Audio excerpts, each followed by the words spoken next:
Kalama TV ko jamate ngena baletere mbozi ya Nantege Kadama eyalinga akolera e Saudi Arabia. Enaku zino ayita ku mitimbagano tanafuna ka video tusobola okubeera nga tukakuweereza.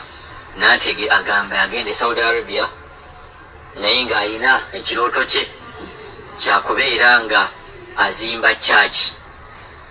Ebintu bino byewuunyisa bwe gy'obeera nga ogamba nti nno oyagala kubeera nga olabirira famire yo, oyagala kubeera nga wejja mu bwavu. Ye Kadama ono agamba yagenda e Saudi ng'ayagala kukola church.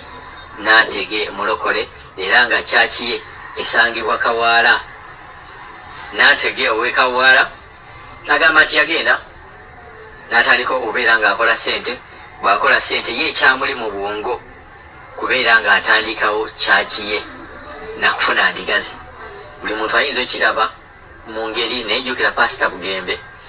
No Pastor ne yafa Pastor Yiga waliwo ka video ako bamwagalabako bwe baali batandise okubeera nga aba mu questioninga n'agamba nti bino ebyokugamba nti no abantu bakoze church, buli akola church aba akoze business. Tewali akola church ayagala church ye kubeera nga temuli mu bantu bamuwa. Buli akola church akola kubeera nga mulimu abantu abamuwa. Nanteze yalaze nti yakabeera n'abagoberezi, ayina abagoberezi mu church ye ab'endigaze, yakaweza abagoberezi 3 abantu abavudde ne bagamba nti ogenda otya e Saudi oba ogenda otya n'okuba ekyeyo n'obeera ng'ogamba nti sente zojjeeyo ate ozitadde mu church. Buli omu ayina embala ye oba buli omu ayina embaza ye. Nantege yagamba nti yabaza nti bw'anaagenda akasente kavuddeyo naye kakatono n'akubawo ebibaati kye. Tejjukira nti nno okuyakubya ebibaati ttaka lyabwe nga famire. Yagamba ajja kufuna abagoberezi. Yagamba yatandika n'abagoberezi 4, nadda ku bagoberezi 6, nadda ku bagoberezi 2, kati wuuyo ali mu 3, atuuse mu 3. Yalama agamba nti future weeri.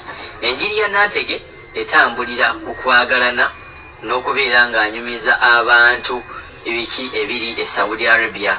Wabula ate yagamba nti ate nekyalabye mu ndiga ezo zennyini ate waliwo ezitandise okubeera nga zimugamba nti ayagala kubeera nga baagala okubeera nga bagenda e Saudi. Ng'era agamba gye bujja ajja kutandika okubeera nga gulawo kampani etwala abantu ebweru. Gwe ekintu kya Nantege ekyo kirowoozaako ki? Osobola okugenda n'okola ssente e Saudi oba mu nsi y'e Bulaaya yonna n'okomawo wano n'ogamba nti okozeemu kyaki ey'abalokole ye oba nedda? Bwe tudda ku basiraamu osobola okugenda n'okola ssente zo zonna z'okoze n'ogamba ogenda kuzimbamu omuzikiti. Ate kusaidia abasiraamu nno bw'osanga omusiraamu alina imaani yazikutte edda zonna n'azimbamu omuzikiti. Naye gwe kusaidiyo kiri kitya? Ssente z'okoze mu kyeyo osobola okubeera ng'ozikola mu kyaki nga Nantege bwe yazikozeemu oba nedda? Olowooza Nantege alina kyabala oba talina kyabala?